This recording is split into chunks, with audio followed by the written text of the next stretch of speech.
भारत ने आज तक न तो दुनिया किसी देश पर कभी कोई आक्रमण किया है, न दुनिया के किसी देश की 1 इंच जमीन पर कब्जा किया है। जब उरी और पुलवामा की घटना हुई तो उस समय भारत का चरित्र लोगों को समझ में आ गया होगा कि क्या है। और बहनों भाइयों, उस समय 2 टूक संदेश हम लोगों ने दे दिया, हम किसी को छेड़ेंगे नहीं, लेकिन हमें कोई छेड़ेगा तो हम छोड़ेंगे भी नहीं। हमारे पास वह ताकत है कि हम सीमा के इस पार भी मार सकते हैं और जरूरत पड़ेगी तो सीमा के उस पार भी जाकर मार सकते हैं।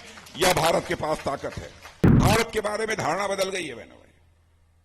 पहले भारत माना जाता था सॉफ्ट स्टेट है, लेकिन अब लोग जानते हैं भारत का चरित्र है।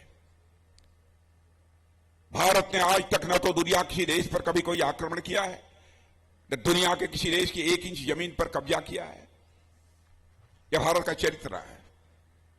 लेकिन आपने देखा जब उरी और पुलवामा की घटना हुई तो उस समय भारत का चरित्र लोगों को समझ में आ गया होगा कि क्या है।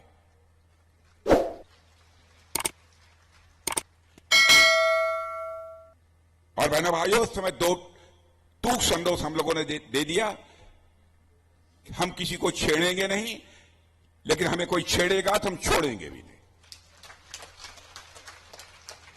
हमने साफ यह संदेश दे दिया, देखिए माने हम ऐसा करेंगे यह आवश्यक नहीं है, लेकिन कोई छेड़े ना हमको। हमारे पास वह ताकत है कि हम सीमा के इस पार भी मार सकते हैं और जरूरत पड़ेगी तो सीमा के उस पार भी जाकर मार सकते हैं। यह भारत के पास ताकत है।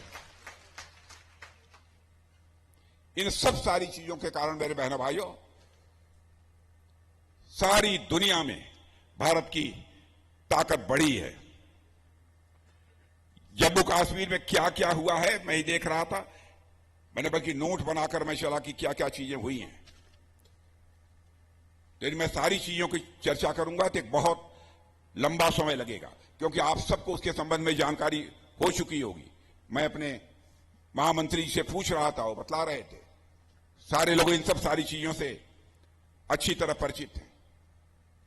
अब जम्मू कश्मीर की बहनों को तो एक अधिकार और मिल गया है। पहले यदि बाहर यदि कहीं शादी हो गई तो संपत्ति का अधिकार वो खो देती थी। अब क्या पूछना, शादी कहीं हो, संपत्ति का अधिकार इस जम्मू कश्मीर में उनका कायम रहेगा। यह काम कौन कर सकता था?